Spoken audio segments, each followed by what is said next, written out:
Hola, ¿qué tal a todos? Bienvenidos. Hola. Hola.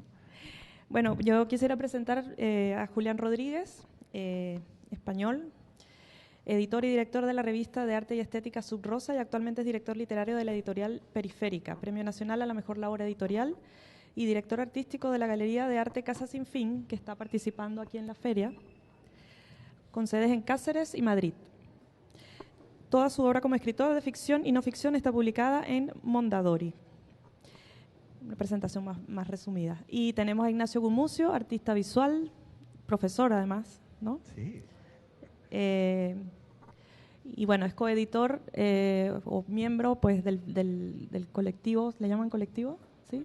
Vaticano Chico, junto a Francisca Sánchez y María Berrío. Francisca es artista también da clases y la otra persona que no está acá es María Berríos, que es socióloga y vive en Londres. Ellos los tres fundaron Vaticano Chico en el 2009, ¿2008, 2009? ¿Fines 2008? Digamos diciembre del 2009. Sí, claro. Yo voy a leer un pedacito que recogí de la página web de Vaticano Chico.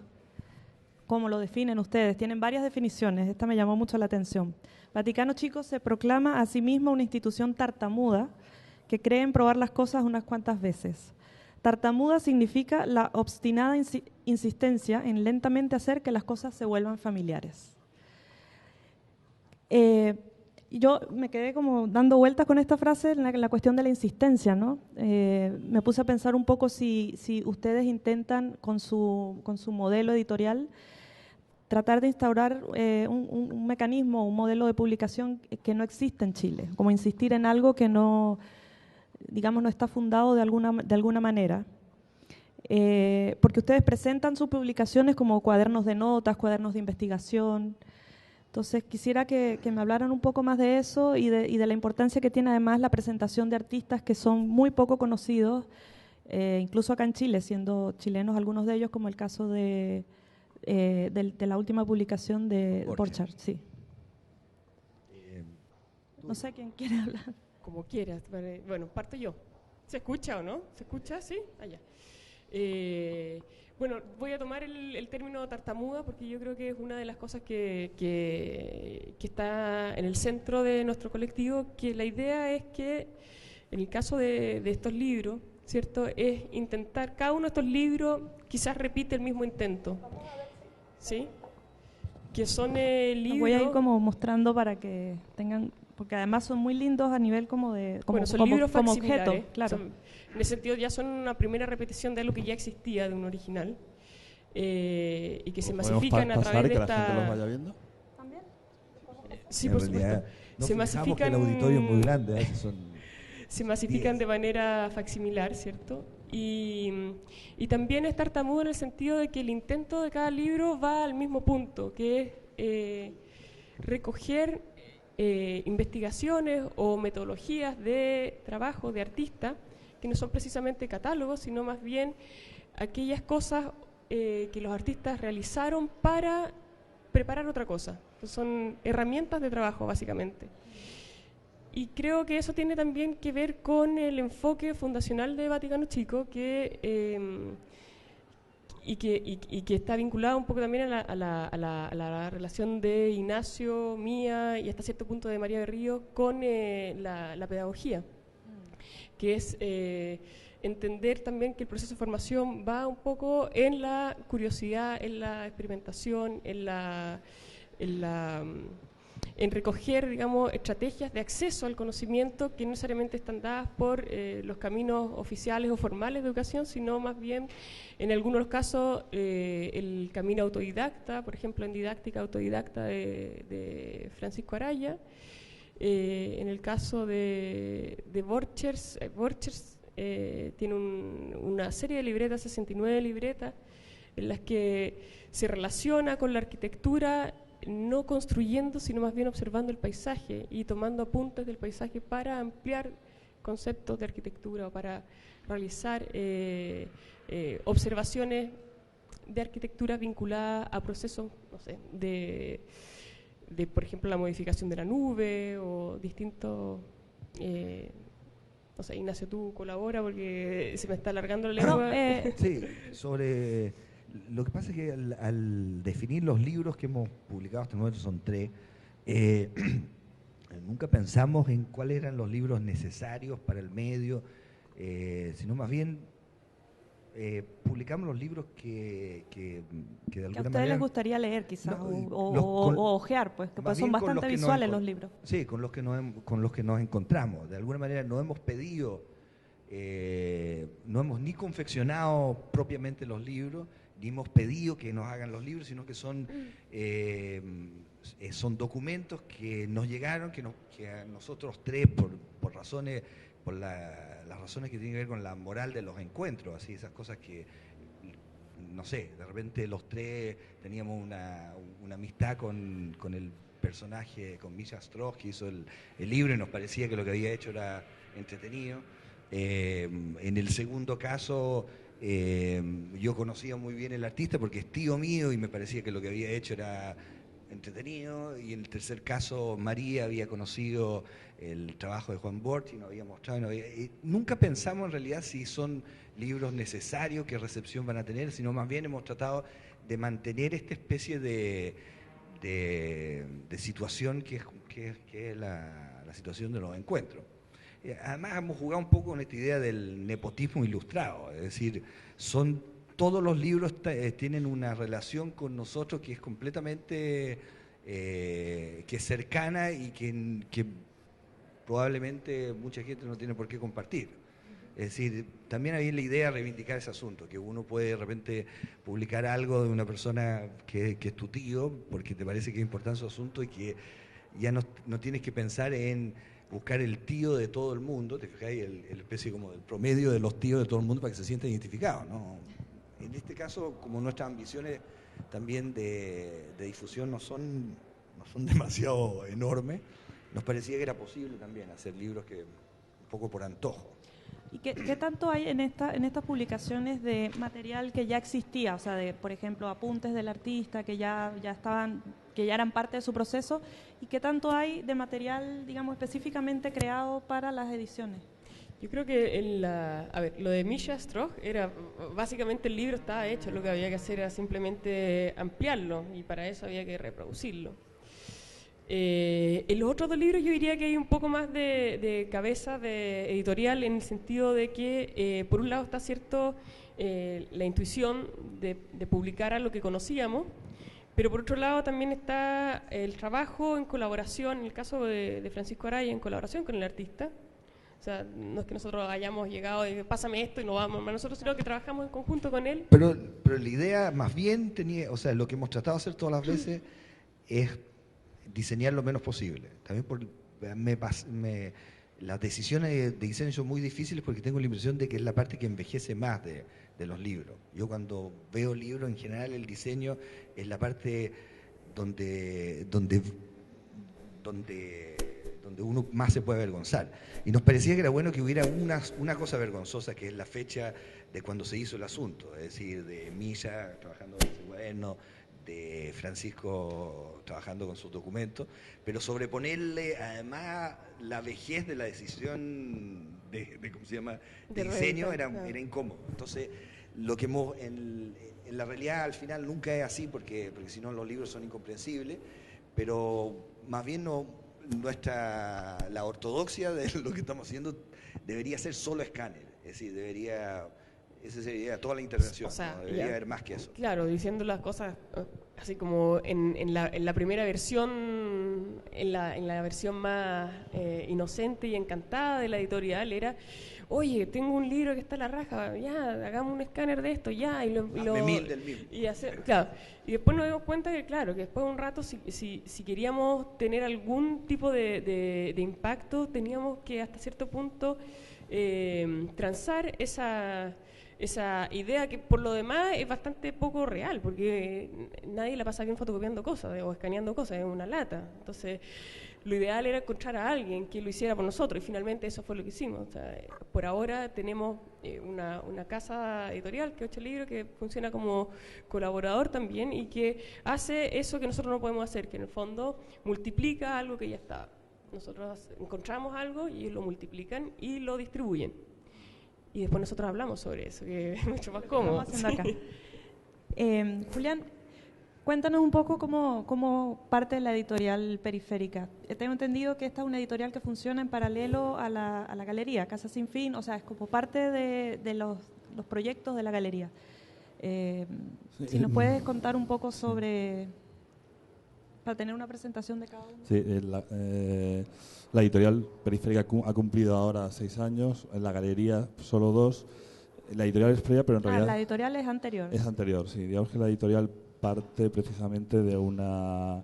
yo había publicado una serie de libros, antes lo hablamos aquí en Petit Comité, y hacía sobre todo guías de viajes para periódicos españoles, ingleses, franceses y editoriales españoles de otros lugares, bien sobre España, bien sobre América, Siria, Jordania, Canadá, lo que fuera, ¿no? Y digamos que en esa serie de viajes también iba encontrando, por una parte, una cara B de la realidad que siempre hay que vender, entre comillas, en cada artículo de viajes, incitando a eso mismo, al viaje, incitando a la diversión, incitando al placer, y por otro lado se iba haciendo como una obra literaria que era la cara B de todos esos viajes. Y al mismo tiempo también la maleta se iba llenando de textos en diferentes lenguas, o en las lenguas que yo podía leer, que no tenían editor en España, incluso que no tenían editor en muchos casos en América Latina. Y me daba cuenta que ahí había un canon quizá un poco heterodoxo, que tenía que ver con mis propios gustos como lector, que no estaba reflejado en la edición. Cuando volví a España, a mis propios editores o a otros editores, si fueran independientes o no, les hablaba de esos libros que había encontrado en Italia, o que había encontrado en Inglaterra, o que había encontrado en Francia. Y de repente me daba cuenta que esos 60 o 70 libros constituían como un perfil que se podía entender como un catálogo editorial, si fuera posible.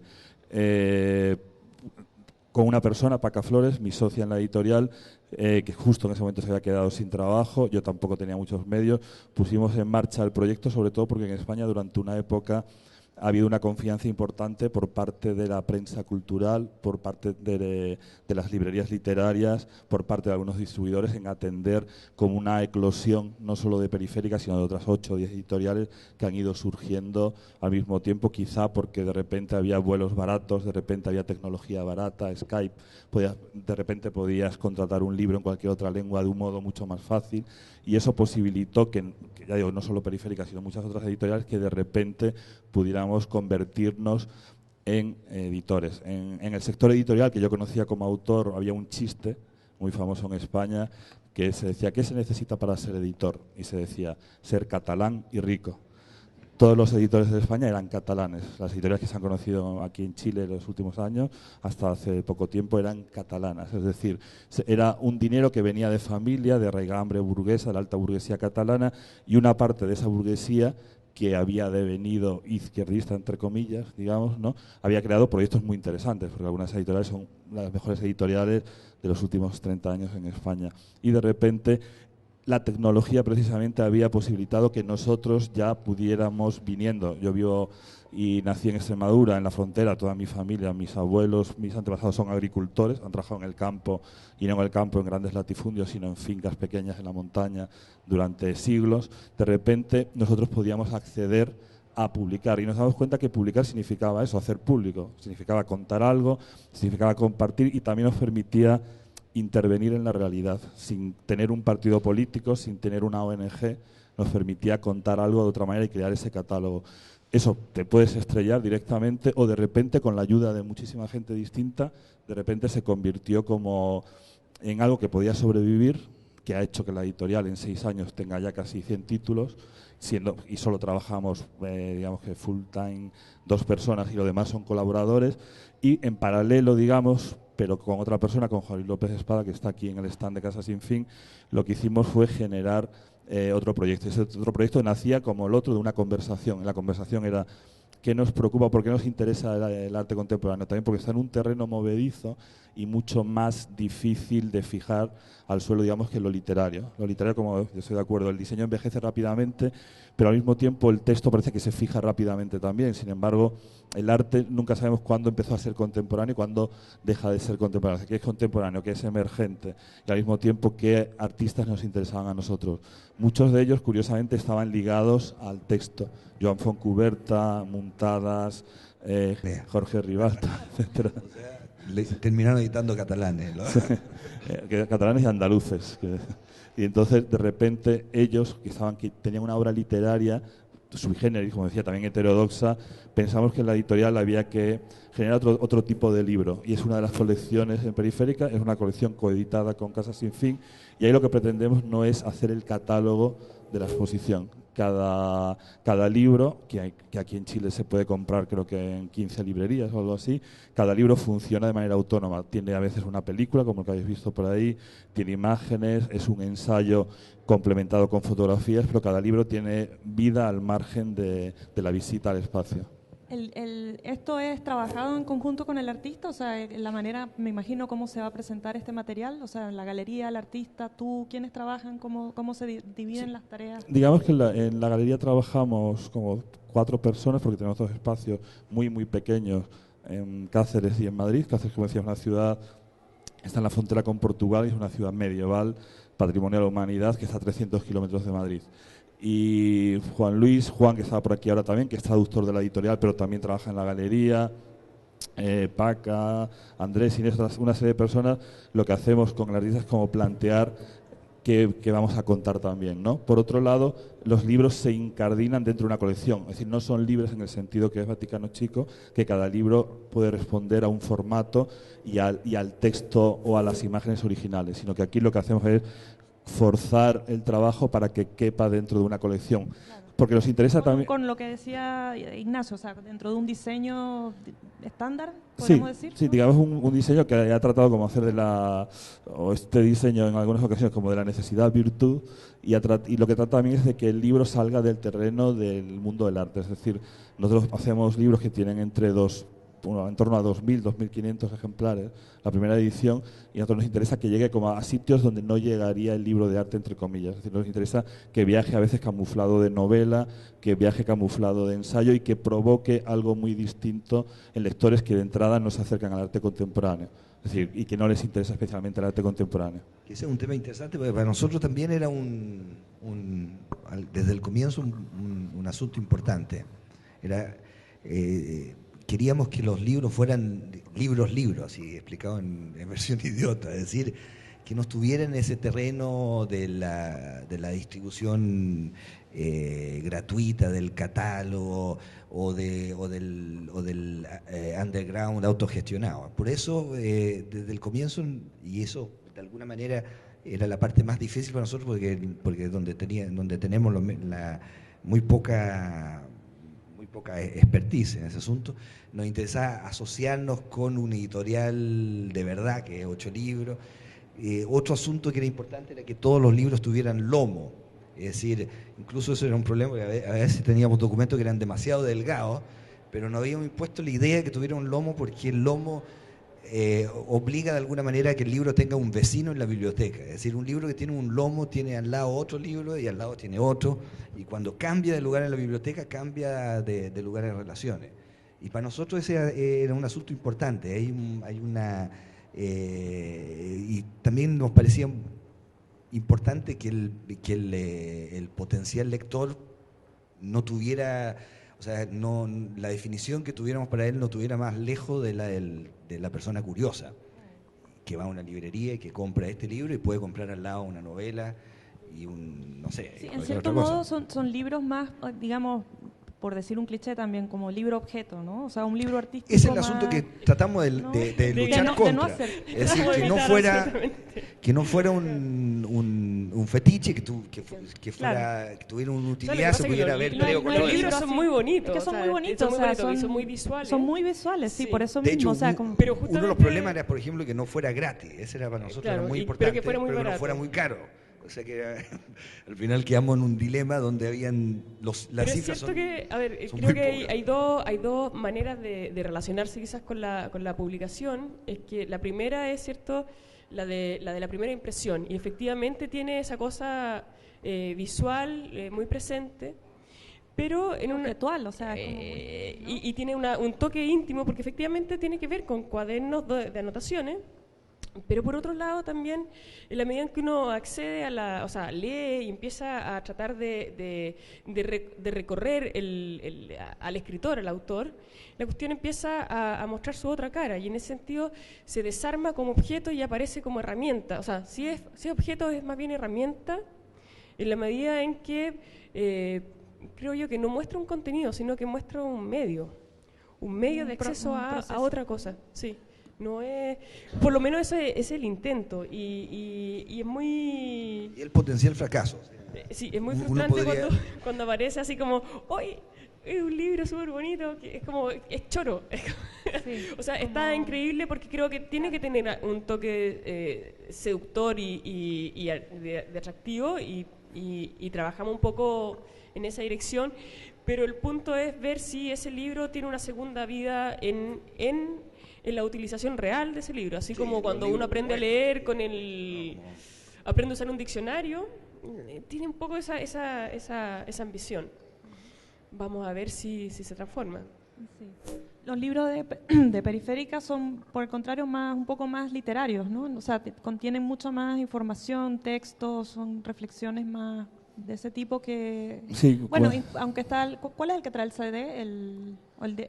Javier Codesal, sí. Sí. Que tiene dentro un CD con 2 películas. El libro de Joan Fontcuberta pues presenta como imagen, de hecho digamos que en este caso lo que es el texto es un trabajo nuestro, es decir, la composición, pero luego hay una serie de imágenes en color dentro que son casi una pieza de Fontcuberta porque están maquetadas, diseñadas con él, y forman algo que pretenden reproducir visualmente aquello que uno veía como en la exposición para que no sea necesario verla.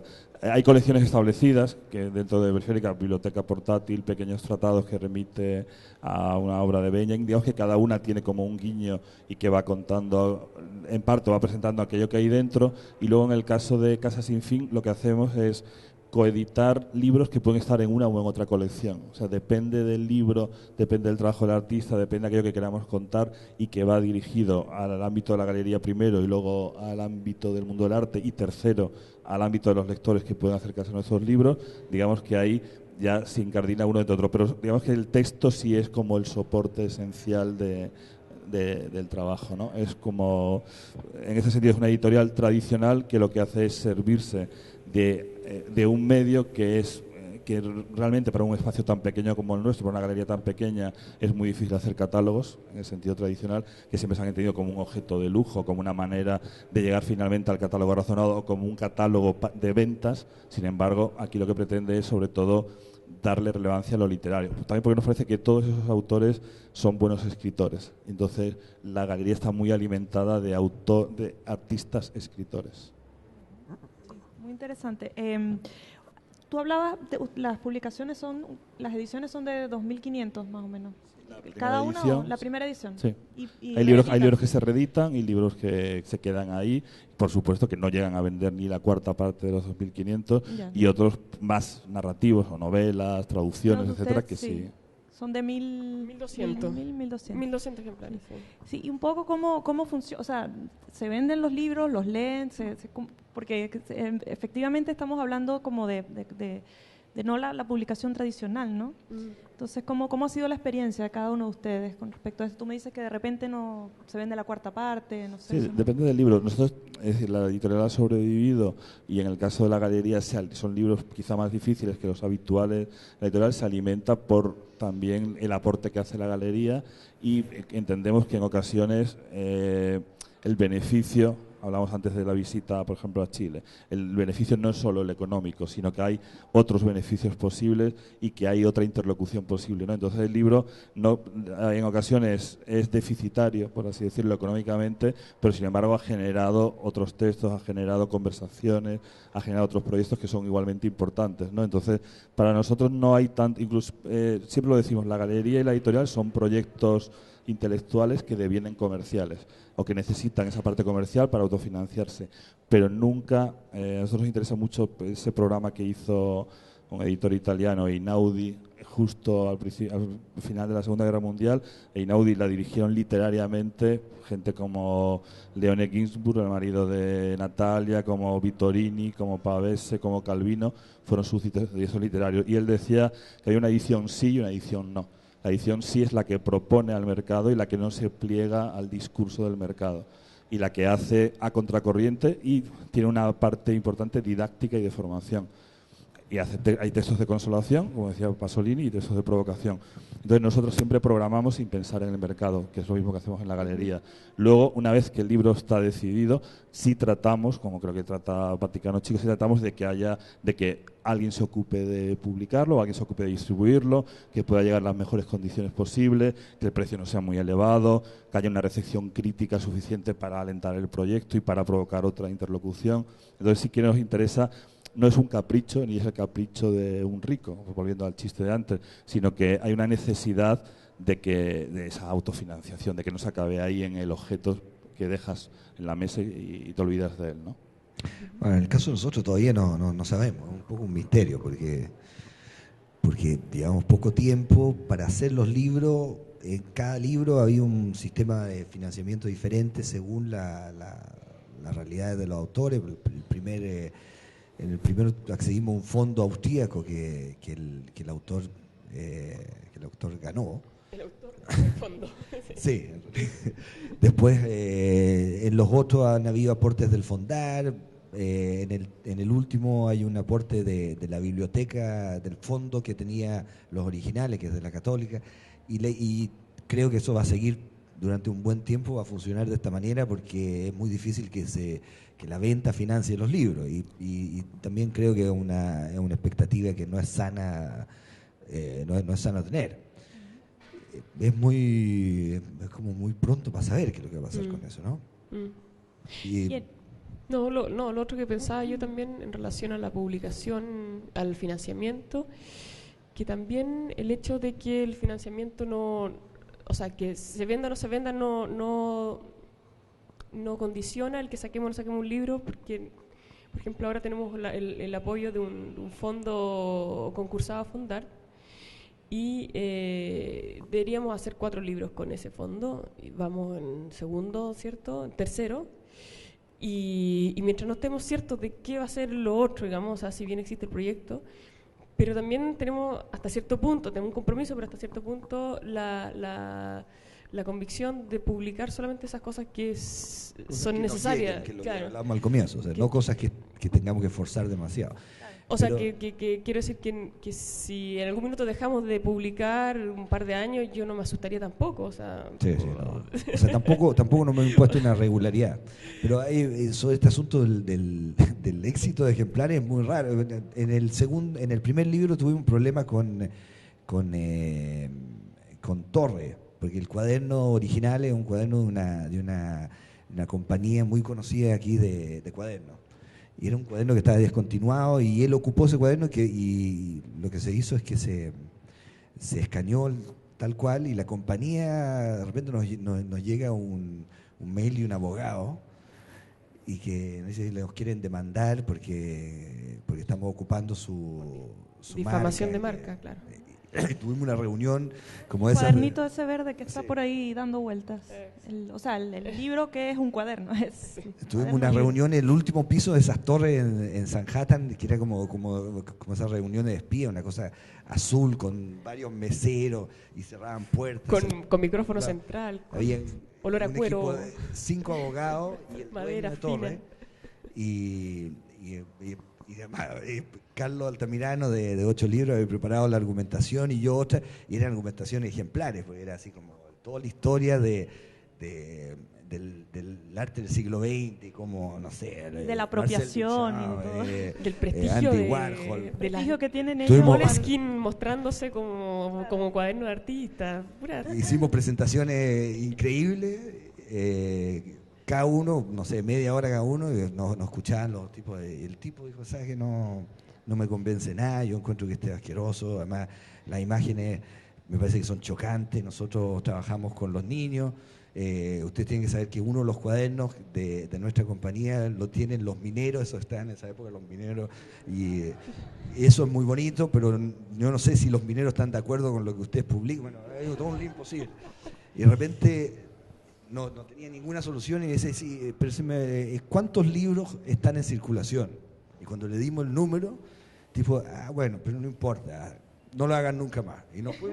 No, hicieron así. Pensaba que le iban a decir, no, 200.000, 500.000 libros. 500 ejemplares era como completamente imposible. Fue un llamado de atención como a un cabro chico. Claro. Así De como, orejas, sí. Muy... Entonces, de alguna manera, como lo que para nosotros es estar en el mundo real, yo diría que para la mayoría es completamente Claro, es otra proporción. irrelevante. Así. Quería que me hablaran también un poco de estos cruces que hay, ¿no? Porque en el caso de Casa Sin Fin y la editorial, ustedes también organizan o tienen de algún modo algún tipo de relación con exhibiciones, ¿no? Sí, lo voy a comentar como porque que hay justo esos cuando cruces. no lo había, qué divertido, porque cuando estábamos hablando antes de comenzar, no conecté que nosotros hacíamos también cosas con artistas en versiones positivas. Claro, tenemos, el Vaticano Chico tiene dos alas. Entonces, una ala tiene que ver con la editorial y la segunda ala tiene que ver con la organización. Paseo, le podríamos decir. Claro, pero de artistas que vienen a Chile, nosotros nos colgamos un poco a esos artistas y les ofrecemos nuestros servicios de producción, por así decirlo. Entonces, y de guía turística, claro, y hacemos un poco de anfitriones. Y esto en realidad, o sea, si lo queremos ver con justicia, no lo inventamos nosotros, lo inventó Misha Stroh, que es el primer publicador, porque él vino a Chile 3 meses. Y durante su estadía, durante 3 meses, fue al sur, hizo una cantidad de investigación escultórica en el paisaje. Y a su regreso, bueno, iba recopilando cierta información en ese cuaderno que compró en algún lado. Y se compró una bicicleta y una chaqueta en el Persa. Y ese era su sistema de. Claro, y al irse dijo, bueno, yo no puedo llevar la bicicleta, se la dejo a ustedes, pero a condición de que el próximo que venga pueda ocupar esas dos cosas. Eso son el y ahí legado queda un poco como la idea de... Entonces, por un lado, además, Misha presentó en Metropolitana una exposición a partir de esa experiencia de viaje de 3 meses. Y dejó este tesoro, digamos, ese cuaderno, que fue como María lo vio y dijo, oye, ¿y por qué no lo publicamos? Y entonces, inmediatamente, digamos, ese personaje motivó estas dos direcciones, que son, por un lado, ¿cierto?, trabajar con artistas que quieren venir a Chile, no necesariamente exponer, pero que quieran a lo mejor tener alguna relación de investigación con algún tema específico en Chile. Vinieron otros artistas a investigar sobre campos deportivos, por ejemplo, en enero pasado. Ahora acaba de estar un amigo japonés que también se fue a una isla en busca de Friendship, una isla inexistente en los mapas, pero que él claramente encontró. Y eso va teniendo un rendimiento, y ahí vuelve la palabra tartamudez, y me pongo tartamuda para decirlo. Porque la idea es que estos amigos que vienen, o gente que se vuelve amiga cuando viene, después se vuelvan especie como de invitados potenciales de vuelta, de manera de generar no solamente una experiencia de impacto primera o de turismo primero, sino que en la segunda vez ya haya algo ganado, y en la tercera, y así, o sea, genera una especie de familiaridad, como decías tú en un comienzo. Y por otro lado, estos mismos artistas en algunas veces se transforman, ¿cierto?, en publicaciones, y todas las veces se transforman en los primeros beneficiarios de nuestras publicaciones. Son socios, ¿cómo se dice? De por vida de nuestras publicaciones. Entonces, sí. Entonces todos ellos coleccionan nosotros les enviamos los libros y los coleccionan, y a su vez eventuales micrófonos de lo que sucede acá.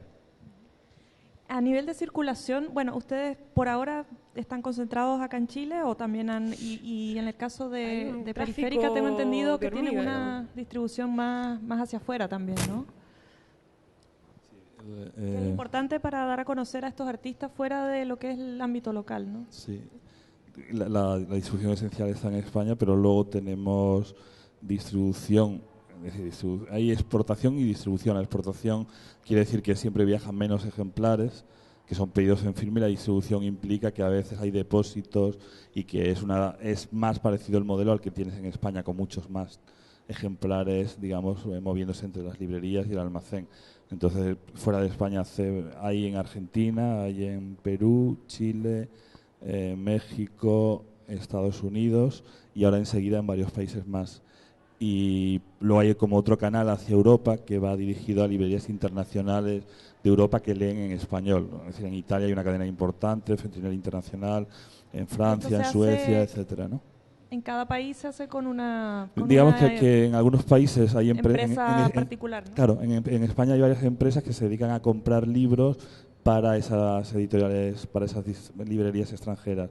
Y en el caso de América Latina, aquí nos distribuye antes Weathers y ahora Liberalia.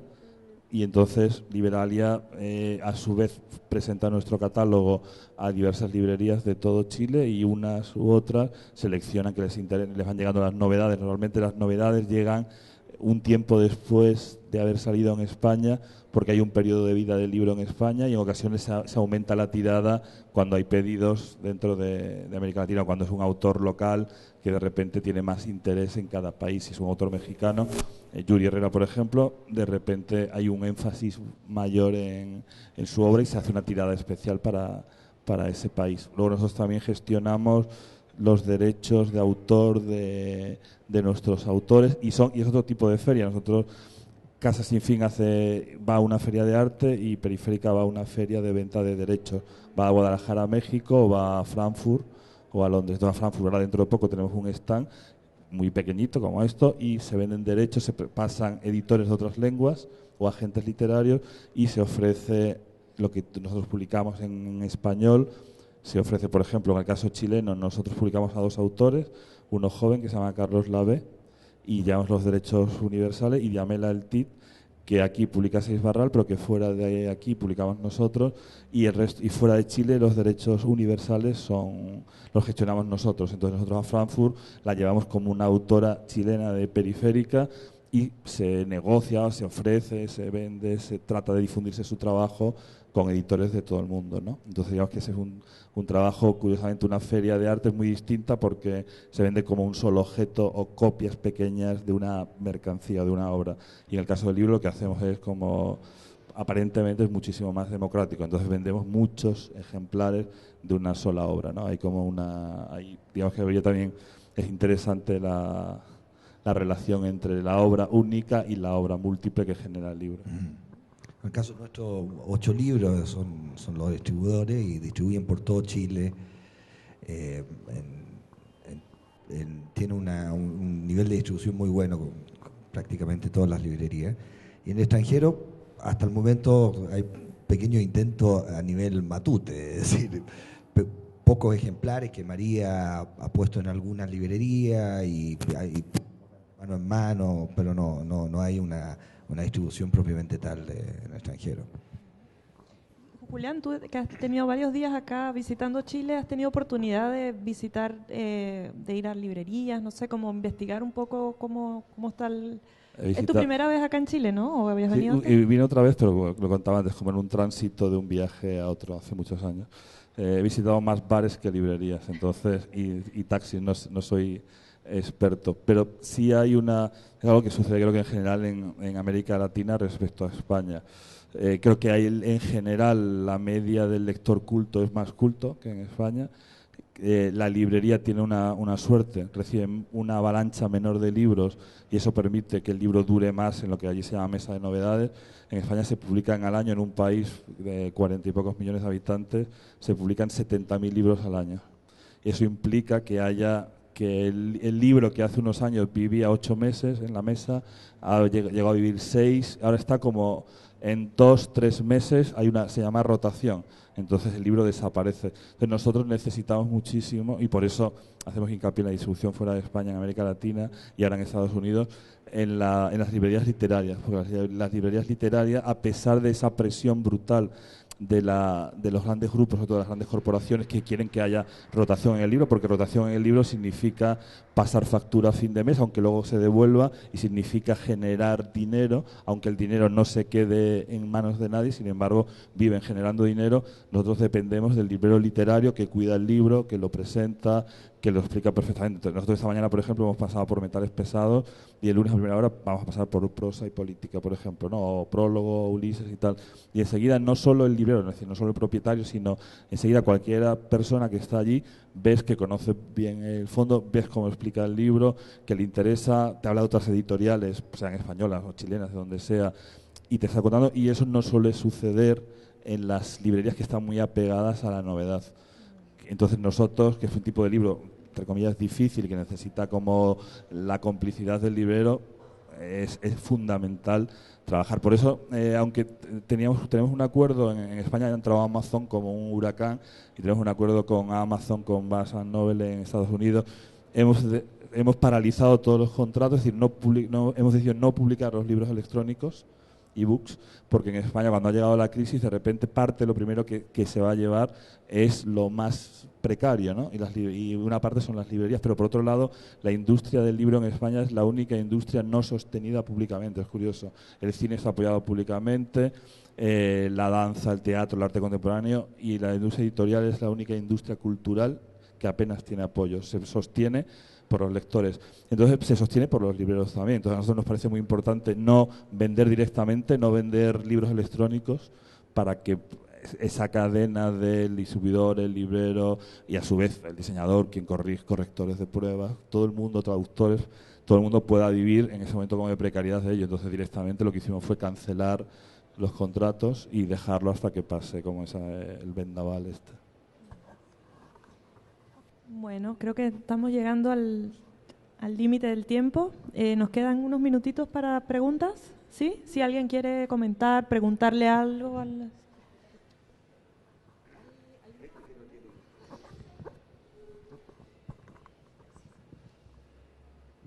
Quisiera hacerle una pregunta a Sergio. Por lo que sé... Perdón, Julián. Perdón, sí. Había otro nombre. Ex Sergio. No pudo venir. Había otro nombre en la... Julián, discúlpame. Pero ya hemos contado que en Casa Sin Cintas en Periférica estamos en Sergio Sánchez, que es una calle que se llama así de... Somos un poco Sergio también. Sí. Juan Luis es mi socio en la galería que está allí al fondo en la esquina y también trabaja allí en la calle Sergio Sánchez. Y luego hemos sabido que Sergio Sánchez es su padre. Es el nombre de su padre, o sea que hay conexiones. Bueno, perdón, Julián, Exacto. entre comillas, Sergio. Sí. Oye, no, Julián, por lo que yo sé, pero por favor corrígeme si me equivoco, es que me interesa saber qué sucede con el mercado de la literatura latinoamericana en España, porque por lo que yo sé, existen editoriales como la de ustedes que publican autores latinoamericanos, pero no se arriesgan con autores que estén fuera del canon. Por ejemplo, Diamel Altit es totalmente canónica. Y eso es un problema porque de por sí a los autores latinoamericanos para llegar al mercado europeo tienen que pasar por España, sí o sí. Así que seguimos totalmente colonizados en ese sentido. ¿Cómo ves tú esa situación? Te voy a responder dos. Tienes una parte de razón y una parte no tienes razón. Lo digo Julián Rodríguez.